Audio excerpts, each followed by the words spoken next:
بسم اللہ الرحمن الرحیم نحمده و نصلی علی رسولہ الکریم اما بعد فاعوذ باللہ من الشیطان الرجیم بسم اللہ الرحمن الرحیم۔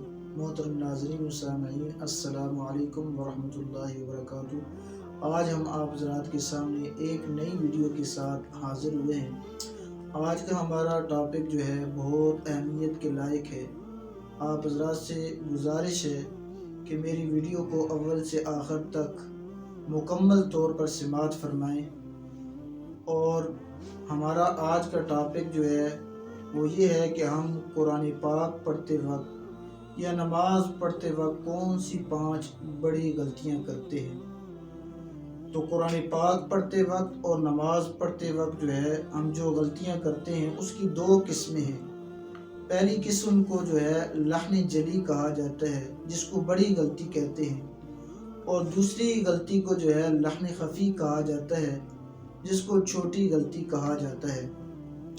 اب جو ہم بڑی غلطی کرتے ہیں نماز کے اندر، سورہ فاتحہ کے اندر، سورہ اخلاص کے اندر، تو وہ یہ ہے، پہلی لحن جلی کی جو ہے پہلی قسم یہ ہے کہ ایک حرف کی جگہ ہم دوسرا حرف پڑھ لیتے ہیں۔ اس کی مثال آسانی کے ساتھ یہ سمجھیں کہ ہم نماز کے اندر پڑھتے ہیں الحمدللہ رب العالمین، تو ہا کے ساتھ اگر ہم الحمدللہ رب العالمین پڑھ رہے ہیں، اس کا مطلب یہ ہے کہ تمام تعریفیں اللہ کے لیے ہیں۔ اور اگر ہم اس کی جگہ جو ہے الحمدللہ رب العالمین ہا کی جگہ ہا ہم ادا کر رہے ہیں، تو اس کا مطلب یہ ہے کہ تمام برائیاں جو ہیں اللہ کے لیے۔ کتنی بڑی غلطی کا ارتکاب ہو رہا ہے، اور جس سے اکثر لوگ جو ہے نا آشنا ہیں، بے خبر ہیں، ہمیں کچھ بھی پتہ نہیں کہ اس کا جو ہے معنی تبدیل ہو جاتا ہے۔ اور دوسری غلطی ہم سورہ فاتحہ کے اندر، سورہ اخلاص کے اندر عمومی طور پر یہ کی جاتی ہے، قل هو اللہ احد ہم پڑھتے ہیں، تو یہاں پر موٹے کاف کے ساتھ ہے۔ اس کا مطلب یہ ہے کہ کہہ دیجئے نبی پاک صلی اللہ علیہ وسلم وہ اللہ ایک ہے۔ اگر ہم اس کو جو ہے پتلے کاف کے ساتھ، کش والے کاف کے ساتھ پڑھیں گے قل هو اللہ احد، تو اس کا معنی تبدیل ہو جائے گا، مطلب یہ ہو جائے گا کہ کھاؤ اللہ ایک ہے۔ کہ کتنی بڑی غلطی کا ارتکاب ہو رہا ہے، اور یہ اگر غلطی نماز کے اندر ہو رہی ہے تو فقہا لکھتے ہیں اس سے معنی ایسی غلطی نماز کے اندر کرنا جس سے معنی تبدیل ہو جائے وہ نماز کو فاسد کر دیتی ہے۔ تو یہ تو پہلی قسم ہوگی۔ دوسری قسم کی ہم کون سی غلطی کرتے ہیں؟ مثلا کسی لفظ کو جو ہے وہ بڑھا دیتے ہیں۔ مثلا سورہ اخلاص کے اندر ہم پڑھتے ہیں لم یلد، تو بہت سے لوگ پڑھتے ہیں لم یلد کی جگہ لم یالد، یا کے بعد الف کو پڑھ دیتے ہیں، اس سے بھی معنی تبدیل ہو جاتا ہے۔ نماز کے اندر ایسی غلطی کی جائے نماز فاسد ہو جاتی ہے۔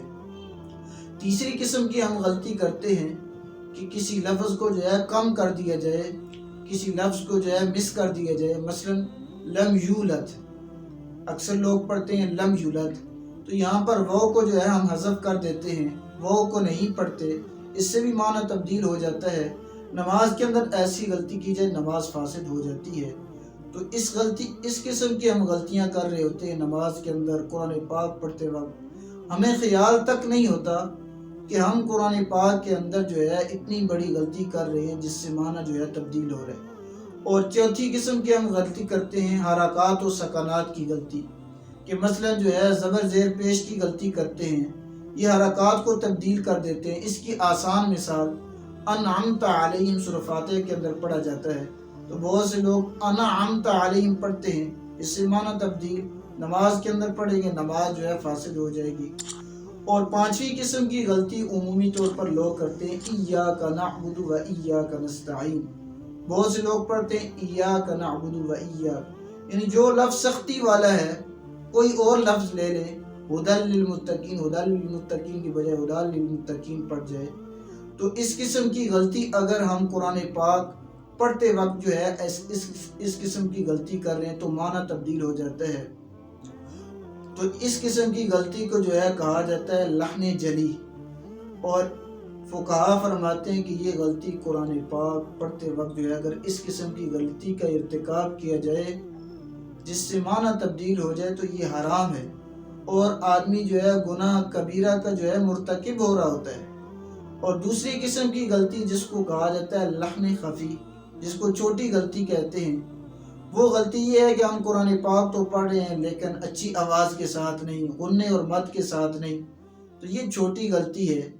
اس سے قرآن پاک پڑھتے وقت جو ثواب کامل طور پر ہمیں ملنا چاہیے تو ثواب کے اندر کمی آ جاتی ہے۔ نماز کے اندر کامل طور پر جو ثواب ملنا چاہیے تو وہ نماز کے اندر ثواب کے اندر کمی آ جاتی ہے۔ تو محترم ناظرین و سامعین، یہ تو چند ایسی غلطیاں تھیں جو ہم نماز کے اندر قرآن پاک پڑھتے وقت ایسی غلطیوں کا ارتکاب کر رہے ہوتے ہیں۔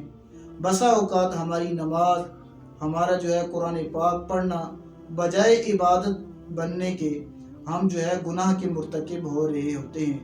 تو اللہ تبارک و تعالی سے دعا ہے کہ اللہ تبارک و تعالی ہمیں صحیح معنوں میں تجوید کے ساتھ قرآن پاک پڑھنے کی اور اس پر عمل کرنے کی توفیق عطا فرمائے۔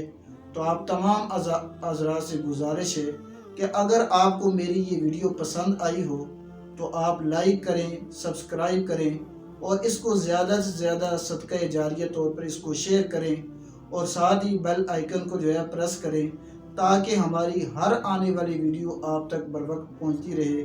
اللہ تبارک و تعالی ہم سب کا حامی و ناصر ہو۔ اللہ تبارک و تعالی ہمیں صحیح معنوں میں قرآن پاک پڑھنے، اس پر عمل کی توفیق عطا فرمائے۔